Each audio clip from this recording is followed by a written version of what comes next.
Live. There we go. Anything else? Thank you. Anything else, guys? Hi, Zoomers. Anybody there? I don't see.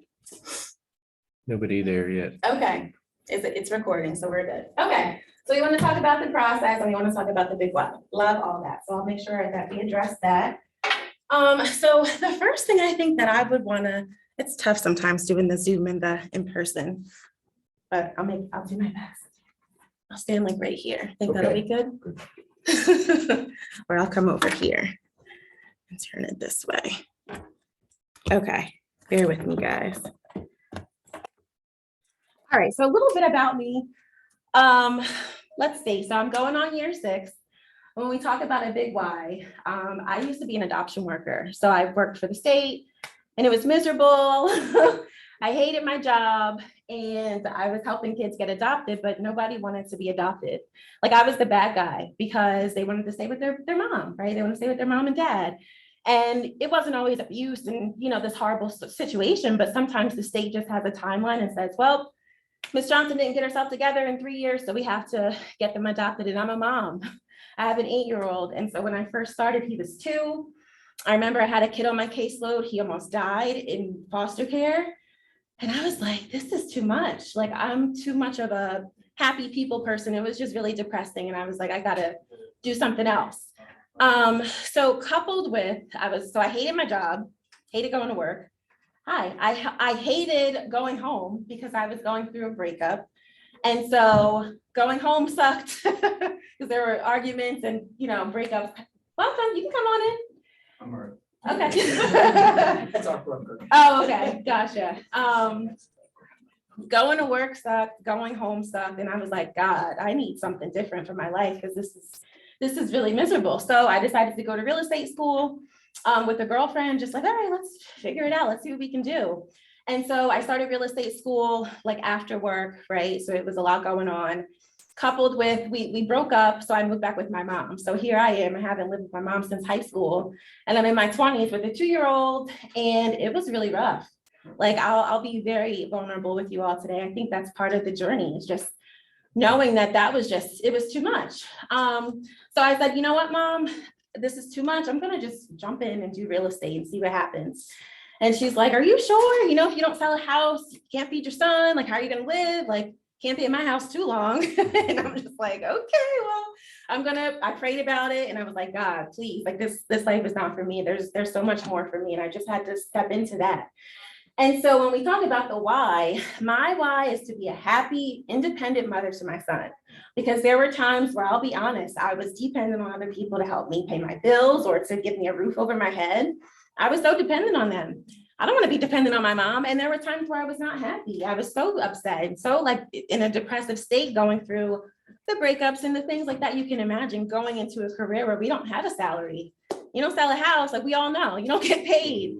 So it was a lot. It was a lot. And so when I first got my license, I joined a team and they were already a successful team. And for me, I wanted to be a part of something bigger, right? And I felt like, okay, well, 100% of zero is zero. So I might as well join forces with someone who knows what they're doing, because I don't have sales background. I was an adoption worker. And before that, I was a college student. I was a journalism major. So I thought I'd be a news reporter. I was just in this whole other, real estate was not what I thought where I'd be. And so that's kind of how it started. And I was on a team and it was all right. I learned a lot from the team. The first year I did like $1 million in sales. It was like, woohoo, right? Whatever, I didn't know. So then the second year I did 2 million in sales. I'm like, woohoo, like I really got this. Sure, right? Sounds good. And then year 2.5, my team leader kicked me off his team and I was like devastated because I'm a single mom, right? And so he knew my story, he knew my vulnerabilities, he knew what I was going through. And he was just like, yeah, I don't think I'm the best mentor for you anymore. So I don't think you need to be on a team, like good luck. And I remember I was so shaken up. I was so worried, like, how am I gonna, take care of my child, all of that stuff. And that was back in 2019. But even to go back a little bit, I remember December of 2018, I was supposed to do like 20 million in sales. I'm sorry, in GCI. So I'm sorry, 20,000, not 20 million. I was supposed to earn like $20,000 in December. And I remember I was so excited. You know how we do. Ooh, we calculate our commissions and what's coming up and what's going to go where. And it was December. So this is going to Christmas. This is going to credit card bills. Like I had it all mapped out. Well, we all know, don't count your money before it comes. And instead of $20,000 that month, I made like $2,000. So it was like a gut to the, punch to the stomach. And that's right at around the time that I had moved out of my mom's house. So I'm like, oh, come on, God. Like I was banking on that. I have Christmas, I have bills, I have this and that. And I was humbled. I was extremely humbled because December 2018, and I don't know if I have it. I was cleaning out my car recently. And I had a card in my little console in the middle. And it was a food stamps card. And I was cleaning out my car and I'm like, oh shit, it took me back to that time when I was, I never had been on public assistance before or anything like that. And I was kind of like scared and kind of ashamed. And I was like, guess what? I have to feed my son, right? So it really doesn't matter. I had to put on a hat, put on my sunglasses and do what I had to do while being a part of this multi-million-dollar team. And I'm like, that doesn't make sense. How is the team leader driving a nice car and he has all this and that and we're winning awards? And I'm like, on food stamps. It didn't make sense. And that happened. Like when you crunch the numbers, at least in my office, if you cap, that might be 40K GCI. And if, depending on your family size, you might qualify for food stamps. So it was rough. It was really rough. And that was 2018. So after I was kicked off the team and I was so upset and so like, woe is me, what is going to happen, Lord? The end of that year, I did about 3 million and I got to keep the business that I brought. So the way that I did the math is, okay, well, if I finish these deals that I brought, instead of, sharing with the team, I'll actually make more if I just close these out. So that's what I had to do. I had to finish those sales. And then from 3 million that next year, I went from 3 to 9 million. So I was like, okay, I got this. Like, it was a big transition, obviously 3 to 9 million. That's a lot of sales. That's a lot of juggling, a lot of growing pains, a lot of, ooh, this is a lot. But I knew how it felt to be in that 2018 position where I didn't have money to put in my fridge and I'm a mom. So, mama bear comes out like I have to do whatever I have to do to take care of my child and my son because I'm not going to go backwards. I can't go backwards any further than I was. Can't go back to mom's couch because we all know she put me on a time limit anyway. So that was rough. So I did about 9 million on year 4. And then last year I did about 11.5 million. And this year as a team, the goal is to get close to 15 million. So we're almost there. We still have some work to do to get it out there and to wrap up the year as strong as we want to. But I just wanted to share a little bit about that because I come from very humble beginnings. My family doesn't have money. I don't have a 3rd generation realtor here where I have all this compounding knowledge. And so coming from there, I think the biggest thing from when you talk about buyer's agent to team was mindset. When I was on a team, I was like, oh, okay, he'll give me a lead, right? I'll close it and okay, that sounds good. And then when that's gone, when the carpet was ripped from under me and I was like, okay, so I don't have leads, right? I was filled with self-doubt. When I was from buyer's agent to day one as a solo agent, I felt like I didn't know what to do. I was like, who's going to want to call me? And that really, I really felt that way. Who's going to want to call me? Like I was just on this big team and God said, whoa, we got something else in store for you. And so I really dove into mindset. And the first thing that I did was I took Quantum Leap. So I think that is for, I believe the age cutoff is about 30. I was in my 20s at the time, but it's just for mindset, just to have a growth mindset and have a come from gratefulness and come from affirmations and knowing that you deserve everything that you're going to. So I feel like that was one of the biggest things that helped me. And just like knowing that you deserve it, right? So what sets people apart who are CEOs, who do make 6 figures plus 7 figures? Mindset. Like, do you even think you deserve it? And for me at the time, I knew that I wasn't even there. I didn't even see it. It was a bigger picture and I needed to really dive into who am I? Why do I want to do this, right? The big why. And say affirmations. So now every day when I wake up, I look in the mirror and I say those affirmations. I'm powerful, I'm strong. I make X amount of dollars a month just by talking to people. I'm a money magnet, I'm a listing machine. People love to talk to me, right? And say those things in the mirror. And sometimes people think it's like airy fairy, oh, manifesting. No, that's part of the problem if you think it's airy fairy, because it's true.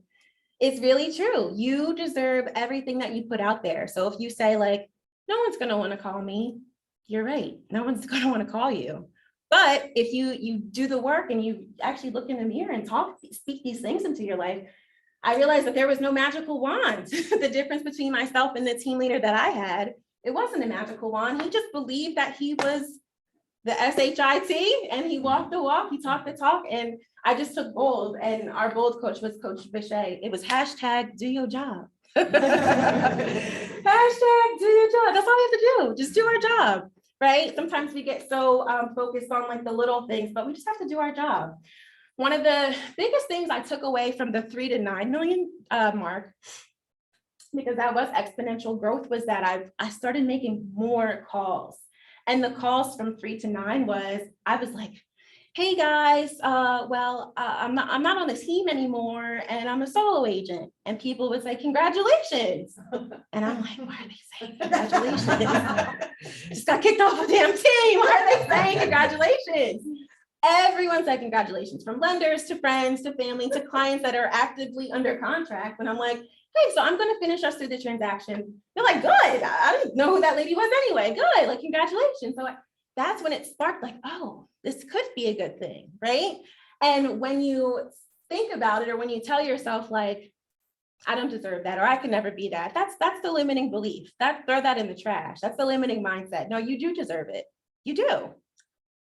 There's no magic sauce. There's no special look or talk or walk. Just hashtag do your job. So that was a part of the exponential growth. Does anyone actually say affirmations in the morning or have any mindset work that they do? Oh, you'd say some? Sometimes, yeah. So there were studies that show literally top like millionaires, people who crush it, not only in real estate, but in life in general, they literally do those things. And if you don't, who will? You're going to leave it up to strangers to be like, oh, you're so awesome. I know. I know. You know how I know? Because I said it this morning, right? It's really hard to say those affirmations and then go lay in the bed. It's really hard to say those affirmations that'll pump you up and then not do your job, right? Not show up.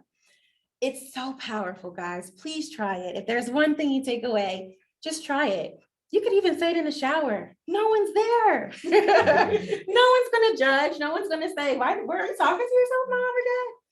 Mind your business. I'm saying my affirmations, right? Because you deserve it. It's just a mindset. And when you get used to saying it over and over, then you start to manifest things. So I remember in 2017, and I'll show you guys a clip in a little bit. I remember 2017, I was showing like one of my first $1 million homes. And I'm like, wow, I feel like I'm on HGTV. This is so cool. I love my job. And I manifested that. And 4 years later, I'm on the show. That was not a coincidence. That was a manifestation. I remember I was new on the team and I'm like, oh, I want to be the realtor for Eagles player, football players. Just had a thought, and I said it out loud, not caring who's listening. And I just closed the house for a football player last month. That wasn't even a coincidence. One, it's God. And two, it's manifesting and speaking those things out loud. If not you, then who, right? And if you think about like, oh, am I going to be that kind of person? Can I be that kind of person? Well, what happens if you were? What would that look like if you were a 6-figure producing agent? If your GCI was 500,000, 250,000, like, what would that look like? So think about those things and say, okay, if I'm doing 15 million in a year, what kind of day-to-day activities does it look like for me to do that? And then just walk the walk. Fake it till you make it. It's okay. No one knows. Yes. All right. So you said walk the walk. So I'm like pretty positive and like a walking billboard for KW. Okay. What's your name? I'm sorry. Jeffrey Parkins. Jeffrey Parkins. Okay. So since you said you didn't have family money, whatever, so it's great to have the big why, but how did you generate the leads? What was your process of lead generation to get you where you are? Yes, great question, Jeffrey. So the biggest thing for me, the biggest source, referrals. Referrals from friends, family, and past clients. That's the biggest source right now for me, and some agent to agent, but mostly referrals. So Jeffrey, when I was making those calls, because I got kicked off the team, I was calling everybody, right? I was calling everybody, and I didn't realize that I was lead generating. I was just trying to get the word out there. But people really wanted to support me, right? When they're like, oh, you're not on that team, you're doing it on your own. Oh, that's awesome. I'm going to think of you when it comes to real estate. I'm going to think of who can I send to Amber, to Jeffrey, to whomever to help them. So making those contacts was the biggest part, because it's like, oh, my sister sent me somebody. Oh, this person. And then touching, my database often and just letting them know. I have a few different other things that I can also share in terms of lead generating. There's a million, but the main things were open houses, and not just sticking a sign in the yard and showing up, but I would really I would have a lot of fun with it. I would do the balloons, I would do the 7 levels, I would do the door knocking. And I would literally, door knocking I love it. Does anybody like to door knock? Okay, are you not little bit? So. It's so fun. It's just mindset, right? So, I'm so excited. I'm about to go door knocking. I'm going to get a listing. I'm so excited, right? Pump yourself up. What area do you door knock in? Yeah, so I have a couple. So one of them, I bought a house last year. My 1-year anniversary is next month. And when I found my house, it was not on the market. I found it by door knocking. So this is why I know for a fact it works, because it literally is why I have a house right now. But so you can do this for a client, right? If you have someone like, oh, they want to be in a specific area. Okay. You can do it for yourself. If you know you need to be in a specific area, you can do it where you live. You could do it wherever, right? So think of a farm, and I'll go into that. But for my house, I drove in this neighborhood. I saw one house, but it sold. It was too late. And I'm like, this is where I'm going to live. I'm going to go from an apartment. I'm going to own my own home. It's going to be in this neighborhood. I'm going to, if I get a dog, walk my dog on this street. I'm going to teach my son how to ride a bike in this neighborhood. Like, this is it. I'm going to knock on every door until I get a yes. And that's what I did. It was the summer. It was July. It was hot as hell. I had my AC on blast, like, whew, cool me down so I'm not looking crazy, knocking on these people's doors. I dressed up. I had info sheets. I had my business cards. I had a list of the model that I wanted, the certain size that I wanted, the ones that I didn't want, I didn't even knock on those doors. And I had a list, and I literally knock, knock, knock. Of course, people are like, who the hell are you? Right? And it was just like, hi, I'm Amber Cruse. Don't mean to bother you, but I'm a realtor and I'm looking for myself. As you know, there's like no inventory. So I'm just kind of coming around, seeing if anybody's thinking of moving.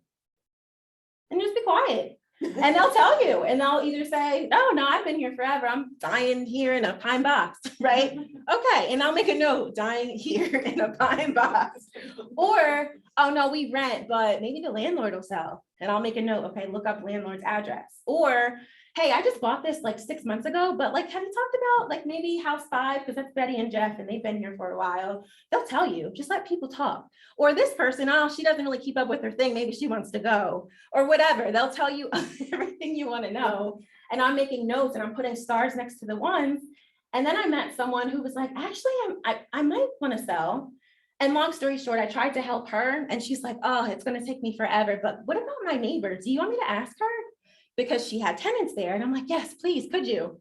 One thing led to another. I had a conversation, and I'm like, hey, I would love the opportunity when the tenants go, when their lease expires in November, I'll be the realtor for both sides, right? I'll make this so smooth and easy for you. I'm pre-qualified. I'll send you the information. I'm an expert in the neighborhood. Like, this is for me. I even wrote a letter to her. Like, I'm doing everything to get this. And she said, yes. And I bought the house. It was never on the market. And you guys can do the same thing, right? So you could, if you want to start farming your neighborhood to get listings, you can go over there. It's never too late. Raise your hand if you've seen a listing in your neighborhood and it was not yours. How does that feel? Right? That fucking stings. It sucks, right? And I saw that happen. And it was in my neighborhood and I was new. So I was like, darn. And I went to my notes. I was like, I fucking door knocked that door. I door knocked on that door. And I remember she said, well, maybe not right now. I'm looking to maybe relocate for work, but I didn't keep in touch with her. So it was my bad. And then I saw him walking his dog and I'm like, congratulations, I see you're under contract. And then I had to say it. I'm like, I'm a realtor, right? And he's like, oh yeah. But we went with the one who helped us buy, she's a family friend. And so I felt a little bit better, but I want that sting to hurt me so bad that it does not happen again. Not on my watch, not if there's something I can do to prevent it. And how can you prevent it? Let everybody know who you are. You can't be the secret silent agent because who's going to know? Right? They'll just go to the next person or whoever they meet at an open house or wherever, Zillow. Does that answer your question? You have some follow-ups? It answers how you did it in my neighborhood where I walk every day. Mm-hmm. I have the owner of Realty Mark. I have the owner of the biggest EXP. I have the #1 Berkshire Hathaway agent from the office that I came from. Okay. And the #1 Keller Williams agent from another Keller. Mm-hmm. And so these people, including myself, populate this farm Yes. every day. Yes. So door knocking's not going to work for me in my neighborhood. Mm-hmm. So have you looked at past sales and see like is everything going to one or is everything It's split going up? to everybody, we're pretty fairly divided in our neighborhood. Okay, so you got some Remax, some EXP, and some Keller, some Berkshire. Okay. We're pretty well divided. Okay, so there's a pro and a con to that. So if it's not like one person is dominating the area where every listing is going to Amber Cruse in the neighborhood, there's room for you, right? There's room, there's always room. If someone's investing thousands and thousands and thousands and thousands and thousands of dollars, which some people do, and that's how they get those, they're all doing that, right? So maybe, right, you can do some, but maybe your money's better spent somewhere else where there's no one. It doesn't have to necessarily be where, yes, absolutely, you want to do where you live, but if your money is better spent in the next subdivision over because no one's over there, think about that because that's perfect. If no one's It's hard in Montgomery County where I live. Mhm. There are so many outstanding realtors. Mhm. I don't see door knocking working. Okay. So I totally understand. It's not for everybody, right? Because there are a million different lead generations. Especially when you're my age. It's So just- what do you like to do, Jeffrey? What's your preferred way to get business? honestly, I'm killing it with realtor.com. Okay. Sounds good. So you get your realtor.com leads and then are you getting mostly buyers or both buyers and sellers? Actually, the last 3 or 4 have become both. Okay. And where do they live?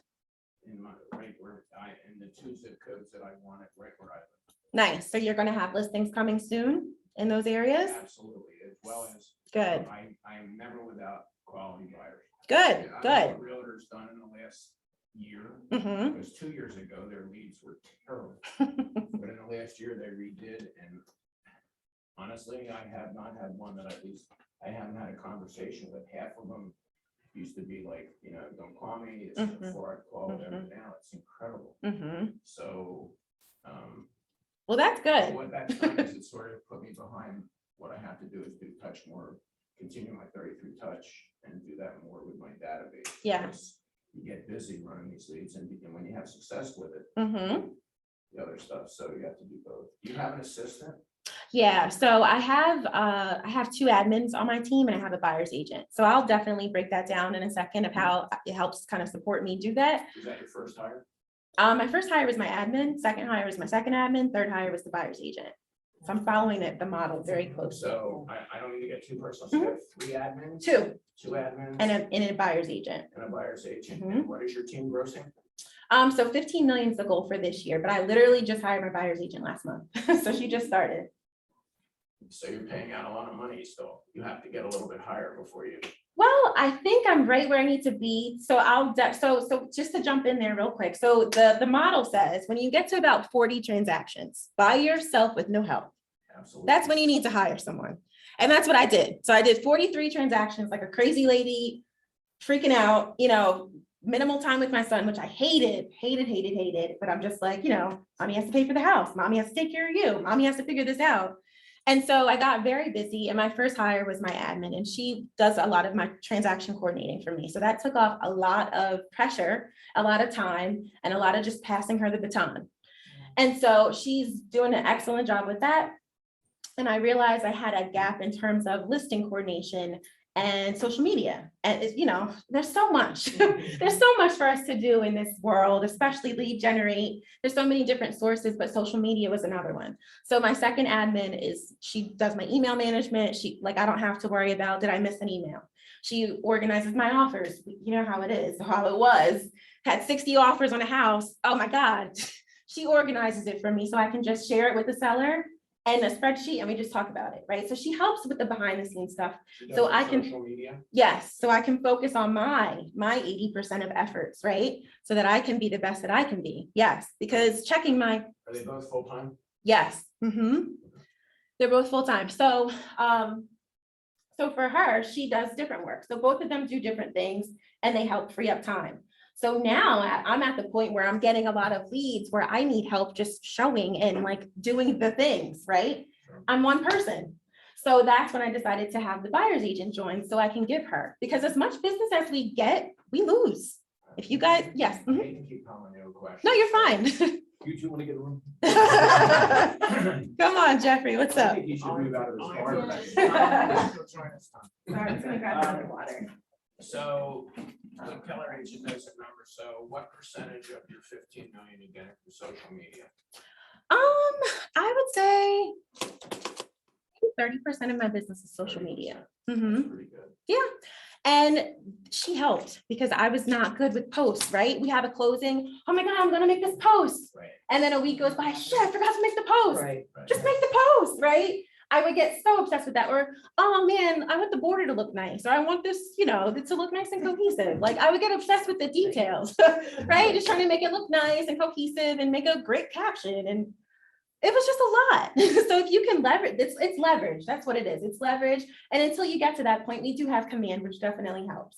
I use Command and Canva for the things to post. Because sometimes I got Command and what? Canva. Canva.com is a free website that has a lot of templates where a lot of real estate templates where you literally drag and drop. CANVA? Canva, CANVA, yes.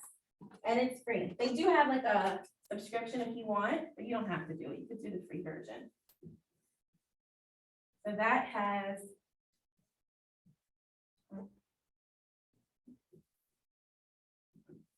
social media. And the reason that I kind of doubted it, I used to think like, who really gets business off social media, whatever. That was me until I was more intentional about my posts. And then I started to get messages and people, listen, some people have like 5,000 Facebook friends. If you have 5,000 Facebook friends, that's 5,000 people in your database. You need to have their names, numbers, their addresses, and get in touch with those people, not just likes. There's strategies you can do. So my admin will go and comment on every post. If someone's like, oh, nice house, this looks great.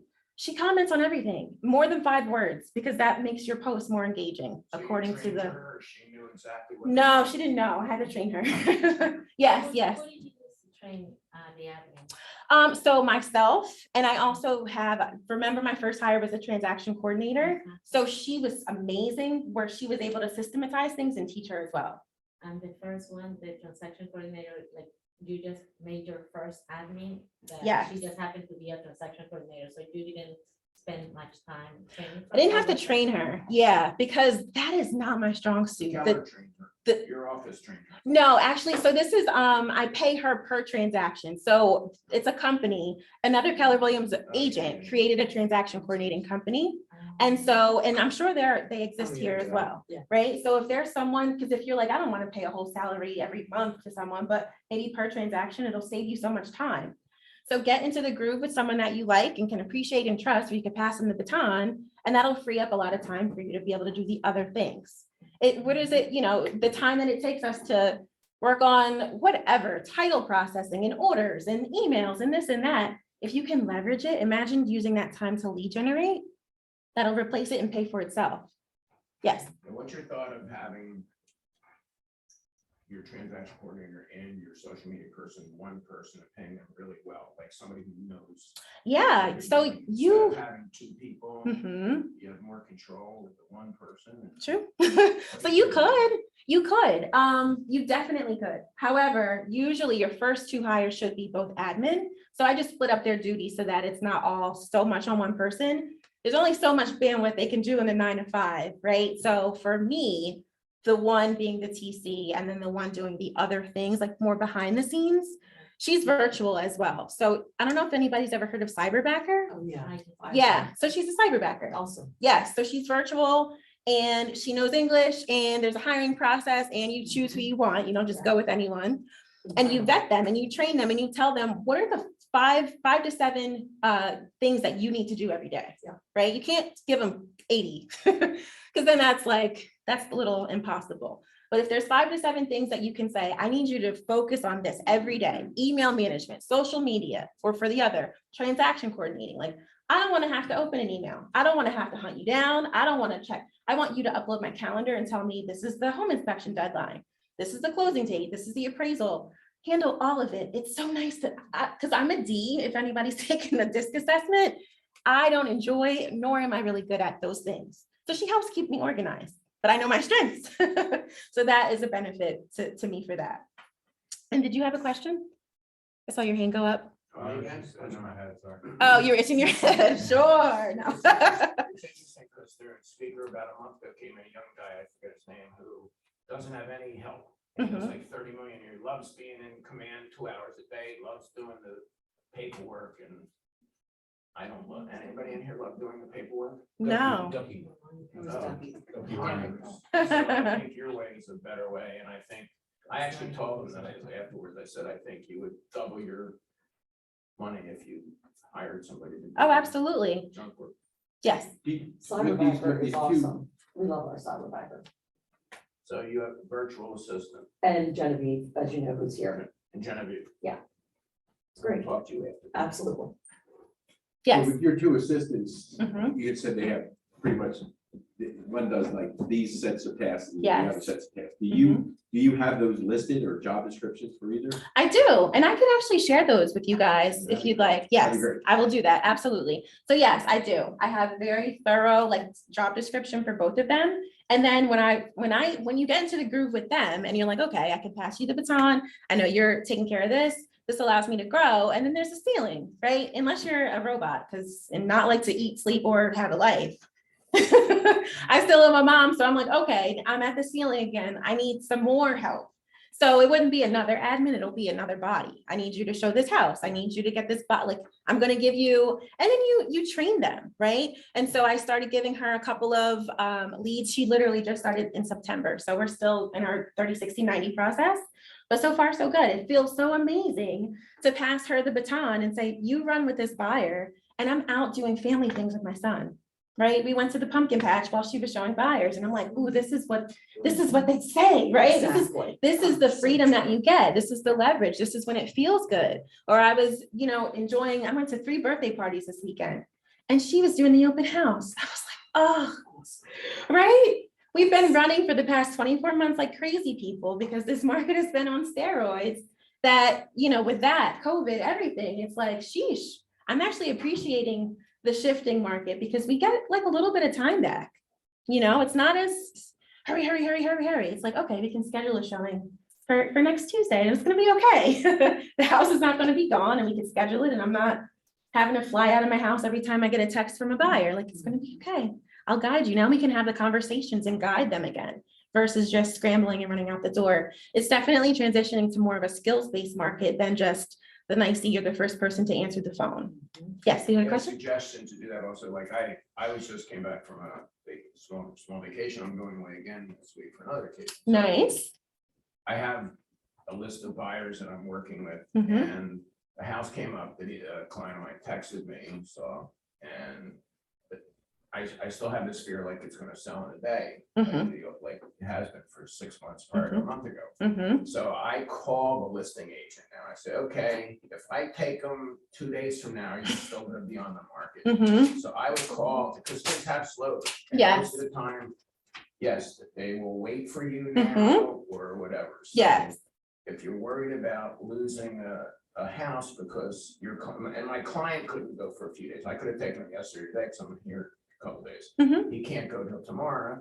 So and this was on Sunday, so he said, yeah, we'll wait for you. Right. So call the listing agent and say, have an interested pre-qualified person, blah, blah, blah, blah, blah. They'll probably wait for you now.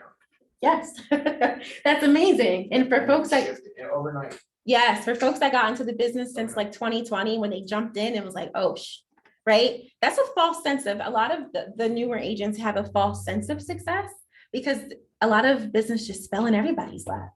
It was kind of like, my team leader said it was like swimming naked, right?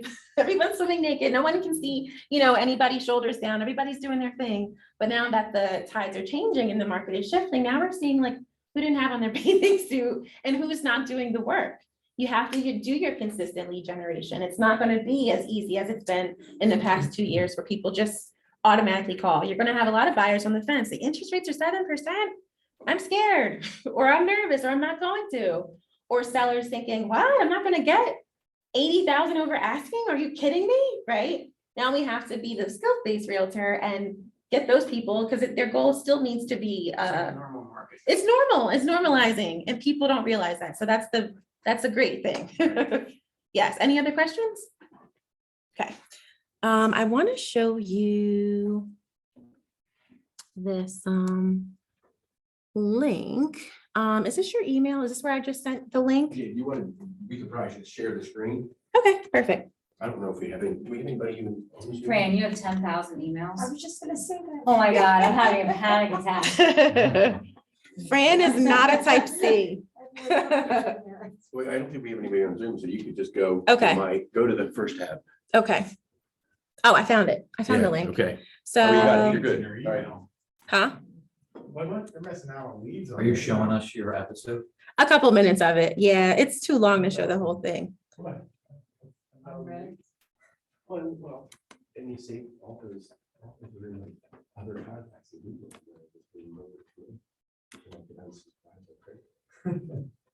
The numbers.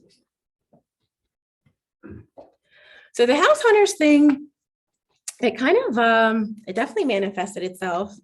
It was a lot of fun. As I shared, I went to school to be a news reporter. So I was so into TV. Like I interned with NBC. I swore I would be like, Justin, we're live here at blah, blah, blah. But then I realized the news was so depressing. I don't know when I realized a little later because I got my degree and then I just don't even watch the news. So then I decided to switch gears. So this was honestly like a marrying of like my passion and when I was trained for. So it was a lot of fun. If I can remember the password. Shoot, what's the password? I have to log into like your internet thing. 1 second. Passwords. Verizon. Did you approach them or did they approach you? So I approached them. So there's like an audition and I had this buyer and he was freaking a character to say. And literally as I'm showing him homes, I always was like, you're like a freaking TV show dude. Like your personality, you're so goofy. You're so silly. Like, have you ever thought about that show? And he's like, yeah, like I would do it. And so after we went under contract, I just thought about it again. And I was like, you know what? I'm just going to find out if I can, how does the process work? And then there was an audition where we did it on Zoom and they said, okay, we're going to record this and send it to the network for approval. We'll let you know. And then they said, yeah, they approved it. So we're going to come out next week. Can we just go to Zoom and then share the screen? Oh, yes. And that way the recording will have it. Absolutely. Share screen. Yeah. Oh, wow. Oh, hi, ceilings. This is what I need. So this is Picky Paw. This is what we call him. And none of this is scripted. I will say that. This is literally how he acts. And many of us have clients like this. So I thought it would just be funny to kind of end off with this. Okay. Is this as big as it can get? Oh no, here we go. Bigger. In my life, man. I like to have a good curve feel. Yeah, Nice and stately. Bachelor Paul wants a luxury home in South Jersey that will attract a significant other. Okay. Right? So do you think a woman would like this? I as think far a as- woman would love it. You know, the pool parties I could throw back here. Oh, yeah. It has to be big and have exactly what he wants. No exceptions. Can I get an elevator in this piece? You got a balcony. I need some more space in here. Are you claustrophobic? If it's not what I want, I'm like, I'm good. I'm moving on. We all have buyers like that, right? Did he buy it? Yes, he finally bought one after I was here. Not that. Yes, he did buy one of these.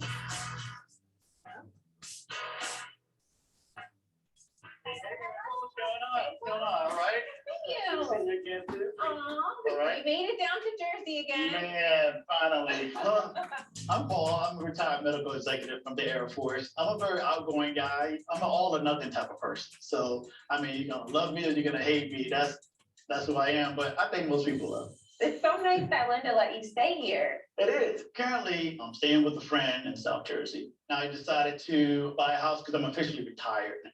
What's new?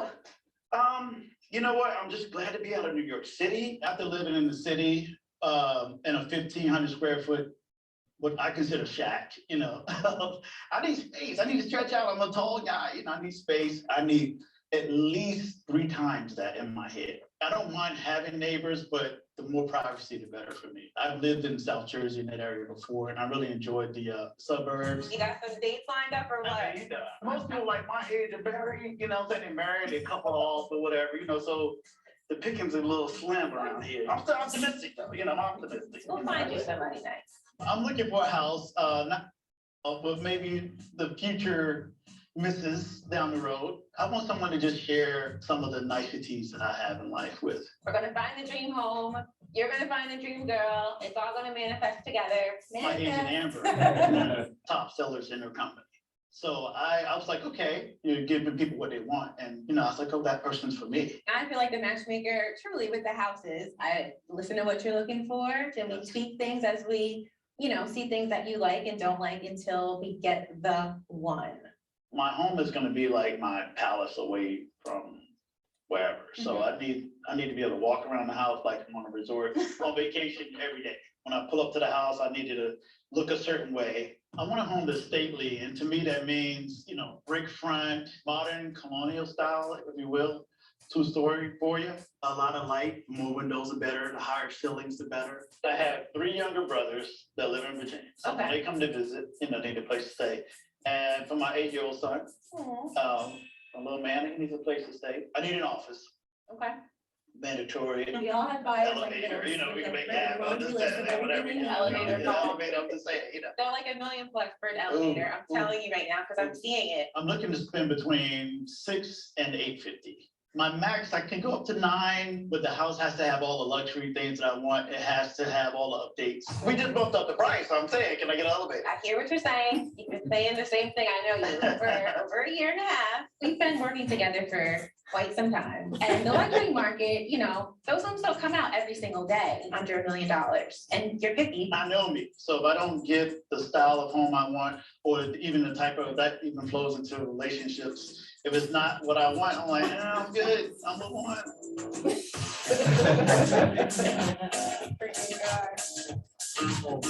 So for Today, Jersey, Amber is taking Paul to a house in Johnstown, a South Jersey community close to. I cover everywhere from like south, like Cape May, all the way up to central, close to Rutgers, where I went to school. Okay. So I know you guys are ADA, not far, but if anybody has anybody, I would be When I was happy to help. dating back in the days, it was like one of those Perfect, areas. that would be my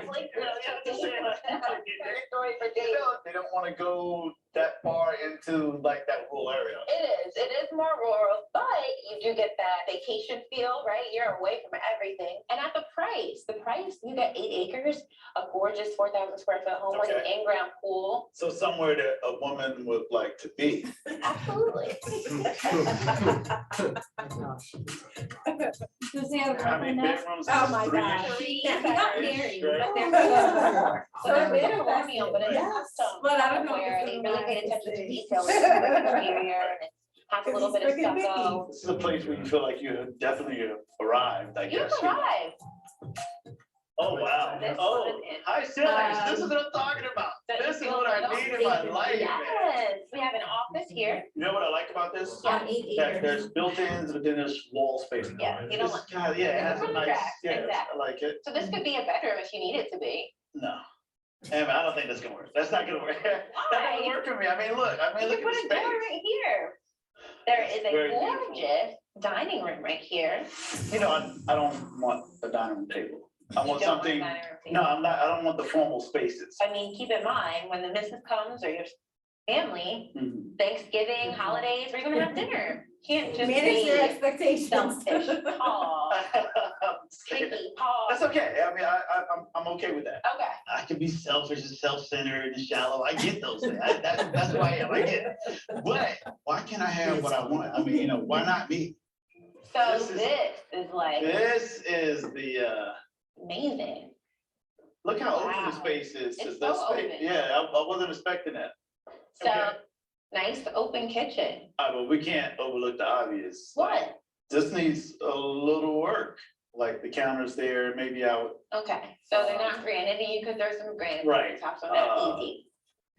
All right, I think you're gonna love this backyard. Plenty of space for chairs. Now, is that all my land behind the It's pool? all your, so 8 acres. Let me lead the way on Yeah. this one, yeah. Go right ahead. Let me see what's Wow. going on back here.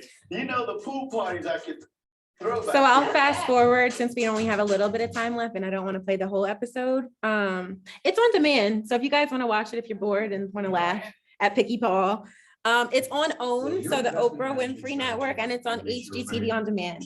I'm Paul Murray. But since I showed you, I got to show you what he bought, right? Inflation and a likelihood of future financial crisis makes investing today. I more know, critical right? Than Um, any time in history. We use low. All right, I cost think risk this management is gonna be. portfolio this strategy is help you meet your goals. any And we offer questions principal while protection we wrap investments this to up, ensure your guys? savings withstand the next financial crisis. We're about, Contact us to learn how we can help you. oh, that's a good question. Oh my gosh. So it was a grueling process to choose the buyer's agent that I had. Gary Keller says, be slow to hire, quick to fire. And it took a lot of interviewing. And the KPA, we have the Keller Williams Personality Assessment, that was gold. So definitely use that. You can use that for your admin as well to see if it's a good fit. I was hung up on wanting someone just like me. I want a go-getter who's hungry, no. If I get someone just like me, they're gonna leave my team and start their own. I need someone who does not have the same personality style as me, because we'll probably bump heads because I'm a type D, and someone who is more of a supportive. So are you guys familiar with the DISC assessment?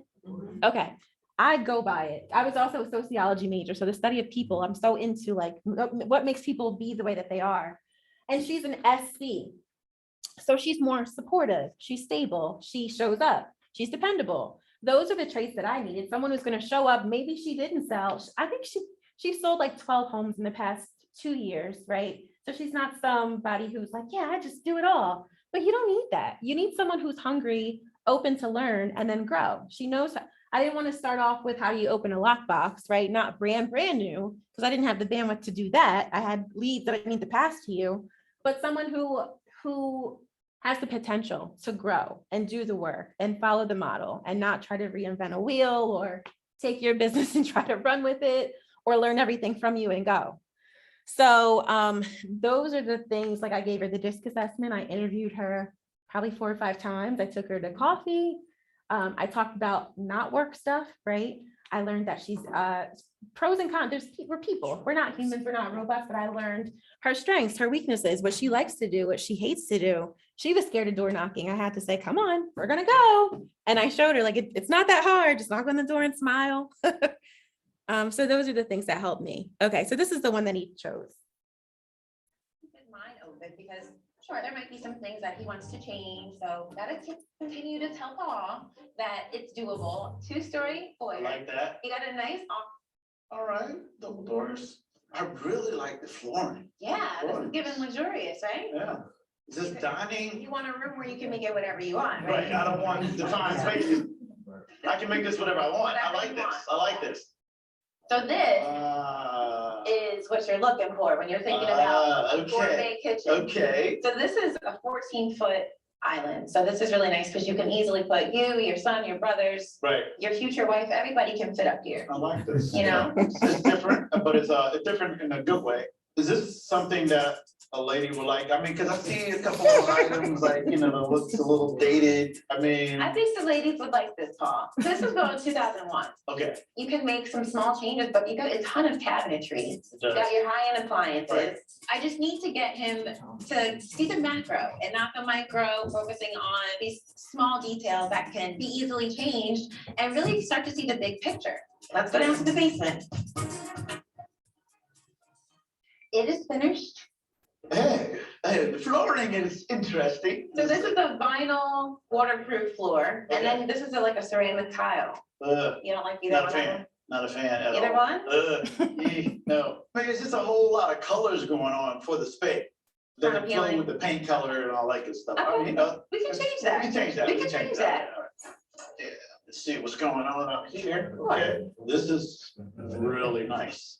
Yeah. Cause you know, I like the outdoors, but sometimes I don't like to sit in the It's sun. nice and peaceful. But how close, I mean, the neighbors are right there. Man. I mean, Look I guess, that way. I just wish there was a neighbors on one side. 'Cause I want that all around privacy. You know, they're probably nice people, but I just wanted space. If I want an acre, I want all that acre by myself. Yeah, I can tell you right now, I don't like, see how small this walkway is? I mean, look how narrow that is. Let's go up this sweeping staircase. Just come on, just come Oh, on. this is nice. I like the staircase. Yes. Huh? And there's Yes. one flow into the primary. Okay, is it me or these are a little unique, different, the flooring here is, Sure. Do you not like them? I'm not sure yet. I'm not sure about love it or hate it. It's one or the All other. right, well, let's look up. The ladies would do your sitting room. I like the space. Primary bedroom. Okay, I like the space. I like the high ceilings. Once again, that's major for me. This is the gorgeous. So that's the one he chose. I know it's running over, so You don't like either Not a one of them? fan. Not let's see a if I fan can at all. forward to the end. He was ridiculous. Not yet, but he did buy that house. He painted, he got a new roof put on. He got some of the backyard expanded. There were a lot of trees, so he got those cut down.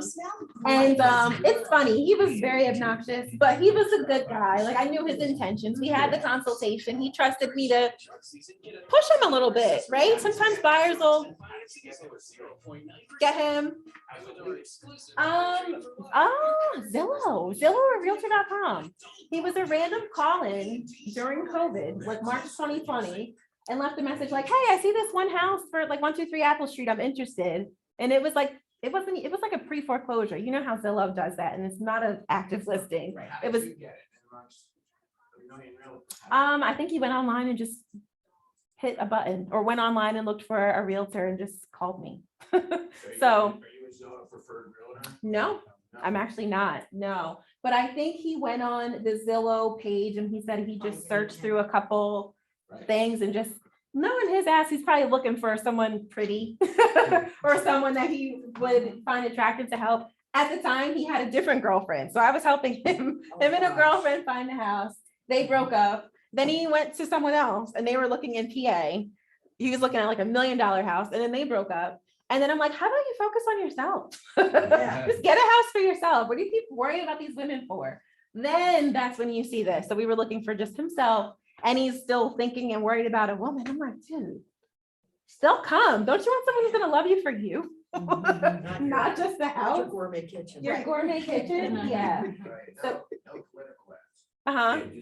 oh, is this? There's nothing she can do about it. Oh, I know. Oh, I was trying to show the end where he said, I chose this. Sorry. This is not real. Don't look. This is fake. 53 more seconds. Can't do anything about it. Yeah. It's fine. I'll stop it. I have a thing like, so you hire the buyer's agent. And my thing is, I feel like I can sell better than any other person with my Yes. clients. Yes. So this kind of person, you couldn't get to a buyer's agent this week Well, I think because it's not you.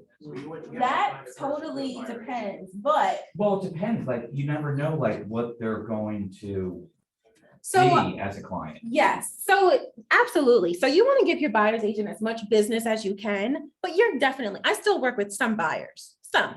right? So it's not fair to just cherry pick off the top and get all the good ones. So you don't want to do that because you Right. want them to stay with you and make money.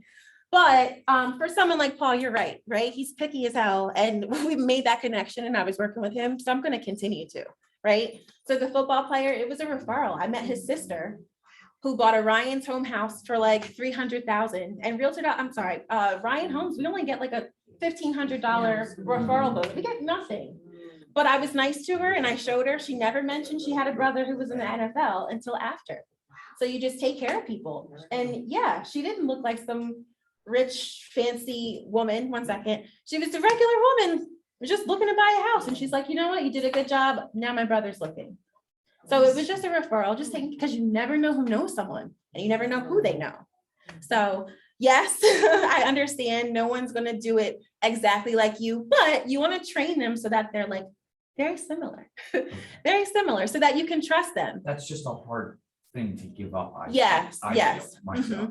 But when you get so busy that you can't, you're going to lose clients if you don't get help, that's when you get the leverage. And start with your admin so you can be the face for as long as possible. And then one day you're going to be like, yeah, for me to make $1 million next year, I need some help, right? And so to gross $1 million, you need that team and search until you want someone that's not just like you, but similar that can adopt those styles. Because honestly, yes, we think we're the best and no one's going to love us like us, right? No one can do what we're doing. But there's some people, if they're a lead, they don't necessarily know. As long as you employ your client, as long as you share the skill set with your buyer's agent and truly train them, shadow them, say, I'm the buyer, you're the realtor, we're going on showings. How do you do it? What do you say? Do you open the doors? Do you turn on the lights? Like, quiz them until they do it just like you. Okay. Then you'll trust them and give them like one, right? And say, all right, if you close John, we'll see what happens with the next one. And see how they do it. They got to stay hungry and then you'll trust them because you just went on with them and you shadowed them. And if they're not doing any, and get feedback. Hey, John, how was your showing with Ashley yesterday? Oh, it was awesome. And then they'll rave. I have a buy, one of the first people that I sent to her, he calls me on three-way with her. He's like, I love you guys. You guys are like family. So you'll be connected. You'll still be there. So, you're not losing anything. You still get part of the commission as well, right? So it's a team. You get both of us for the price of one. Some buyers in this market, some people in general, they don't care who's opening the damn door. Someone just get here and open the door. And then for negotiating and for everything else, we can talk. Yeah, so thank you guys. I appreciate you guys so much. Thank you. That's been so awesome. Transparency. Oh, Yeah. absolutely. Absolutely. Thank you so much. I think that's part of it. I hate the trainings where it's like, unknowns and no one's being real. I 1,000,000% am here. If you guys need me, if you have any other questions, I'll give my business cards. If you guys have any, I would love them. Because I'm not licensed in PA. Is anybody licensed in New Jersey? Yes. Okay. What part of Jersey do you guys cover? I just got license. So I'm not working on it. I'm sorry, what you say? I just got license, so. Oh, okay. Congratulations. Thank you.